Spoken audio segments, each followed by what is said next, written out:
I freeze whenever it comes to making a decision. It doesn't matter if it's a big decision or a little one, and it's driving my partner crazy. What can I do? Indecisive.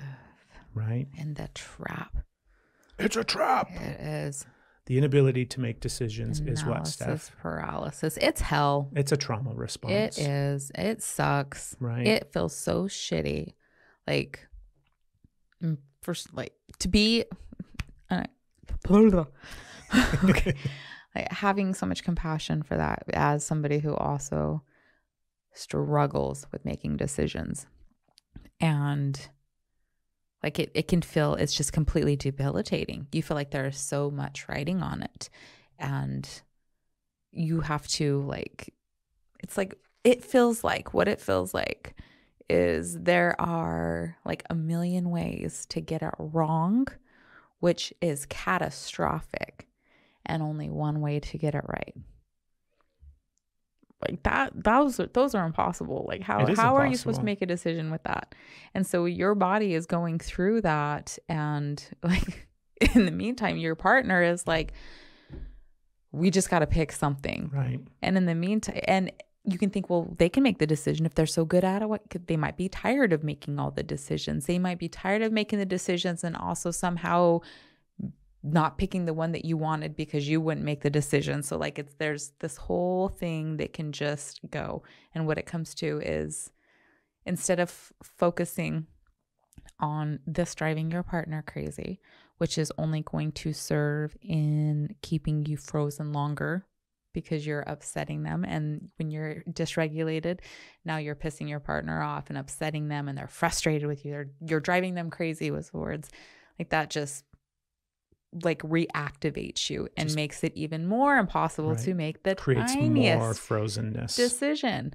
Freezes you more. Right? So let's just push the partner part out of it for now and like really look about what it feels like in you and what this decision paralysis, this not being able to make a decision, feels like in you, and how unsafe it is that you're feeling, how scared that you're feeling. And take time to like look at what is this fear, what is coming up in you, and maybe like what would happen when you would make a decision in the past. What results did you get from making a decision that wasn't the right decision? And what pressure was put on you to make these decisions? Who were you having to make decisions for that maybe you shouldn't have had to make the decisions for? What, decisions were you making at a younger age that maybe were too much for you, or whose emotions was it up to you to handle, or just all of these things. So just like really looking in, where did it come from and what it feels like in you. And so getting to the root of that, as opposed to, I'm just going to like make a decision, which, there are tricks for that. And I think we talk about that at some point. I just had a memory of that might have been on our community call. So join our community. Might have been there. Anyway, sticking with this, just really giving yourself some compassion and what it feels like for you. And then think about, how do you want to feel when making a decision? What do you want making a decision to feel like? What do you need in order to feel safe and secure to make a decision? And talking the emotional aspects of it, not what you need financially or physically, or what you need somebody else to do. Just like, how do you need to feel? What does it need to feel like in you to make a decision? And then, like, I want to give you a chance to answer too. You're fine. You're allowed to make the wrong decision. You're allowed to pick the wrong place to eat. You are allowed, you're allowed to choose the wrong mop. You are not stuck with that mop for the rest of your life. You are allowed to pick the wrong car. You are allowed to pick the wrong vacation place. You are allowed to get it wrong over and over again. And you are not ruining the lives of anybody. You are not ruining everything. You are still so, so, so worthy of love. And if you found out that you were going between this restaurant or that one, or this brand of bread or that one, and you don't like it, then do it again. If you picked the wrong car, You know, yeah, maybe that's the car that you have for the rest of your life, but chances are you're going to have another car in there. You know, if you picked the wrong place to live and it's miserable, chances are you're just like, things are going to, it's impossible to always pick the right thing. And to have that pressure on you is unfair and it's unreasonable. It's cruel. It is just cruel. So I'm spiraling off. You're allowed to make the wrong choice. You're allowed, like, play around with, you know, that whole, like, fuck around and find out when it's like this threat thing. Like, just like get excited about making wrong choices instead of, like, this is silly, but this is a practice, and it's just something that just kind of like sparked here. Like, instead of the pressure to always make the right choices, be okay with getting it wrong and be like, oh, what's going to happen? Like, and I'm not talking about like being intentionally hurtful to people. This is not like doing wrong things to people. This isn't this conversation, but how you're moving through life, what's keeping you frozen, just have fun with it. And like, oh, I've heard this phrase before, and this is probably why this sparked. There's this creator on some social media, and it's like, how did they say it? It's like, I don't remember. It was like, go fuck things up. Go fuck things up. Go make beautiful mistakes. Go ahead and take the art class and be terrible at it. Go ahead and start the business that is wildly successful, or it doesn't. And you have these things, and you like, go ahead and take these big chances and make the wrong choices. Go ahead and choose to buy the wrong bread. Go ahead and make these. And you're like, yeah, great. How? I can't do it.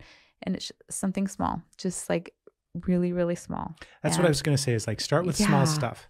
Like, the whole idea is, first and foremost, like in your question, I'm frozen, right? So you're in an activated state. Just acknowledge that. And when you're in an activated state, it's almost damn near impossible to make decisions because you're frozen. So just allow that that's going to happen, and you're going to get through it, rather than in that moment of like, I have to hurry up and make a decision. Implement some other somatic things to just calm yourself and get out of the activated state, so that you take decision-making off the table. And you can have that conversation with your partner where it's like, if I can't make a decision, most likely I'm activated and I'm not going to be able to make a decision. And forcing me, or even trying to encourage me and support me, all of these things that may or may not happen, they're not going to change in the moment. You just have to allow your nervous system to downregulate and to eventually calm down. And then you can either make the decision at that point, or you can just like, whew, man, that sucked. We got through that. And then when you are calm and regulated, have fun with making decisions. And the thing that I was going to bring up is, start reflecting on actually the decisions that you do make every day, because you are actually really good at making decisions. Right? Yes. You make decisions all the time. You might not just think about it, but you decide what you're going to wear. And that might be a really hard thing too, right? Sometimes that's super triggering for people, where I know oftentimes we go look in our closet and we're like, I don't even know what I'm going to wear today. But like, even just the simplest things of like, I decided I'm going to get a drink right now. I've decided I'm going to brush my teeth. I've decided that I need to go to the bathroom. I've decided. You're really good at making decisions. So the decisions aren't the issue. The issue is you're activated at certain times. So then you have to go back to like what Steph was talking about with, where did it originally start from? Why is decision-making so threatening? And what does that stem from? And it might be the trauma from your childhood. It might even be just as simple as like, we are indoctrinated in Western society to like, you know, multiple choice. You only have 4 options, but you have to pick the right one. Wow. Otherwise you fail, right? I didn't even see that. So like, here's the question with 2 potential answers. One's correct and the other one is you're a fucking loser and you're not graduating from high school, right? Your life is over. You got an F. So there's some of that programming as well that we all have, where decision-making is really life or death. And then there's also times growing up, not just like in your lived experience, but in your genes and in your DNA, where decision-making was very much life or death, where if you went left, you got eaten by a dinosaur, as opposed to going right and you survived. So acknowledge all of those things and alleviate some of that pressure that you're placing on yourself, and just realize, okay, I can cut myself a little bit of slack. I'm going to allow myself to be frozen at times And then in the not frozen times, have fun with decision making. Bring awareness to the ones that you're already doing, and then just get fun and creative. Do I really want chocolate or vanilla? I don't know. Let's see. I usually pick chocolate, but I'm going to try vanilla today, right? Right. Just get curious with the little ones that seem like they don't have any significance, because that's where you can practice that muscle and that ability to reassure yourself that it's all okay. You can pick and it's all okay. So practice, practice, practice.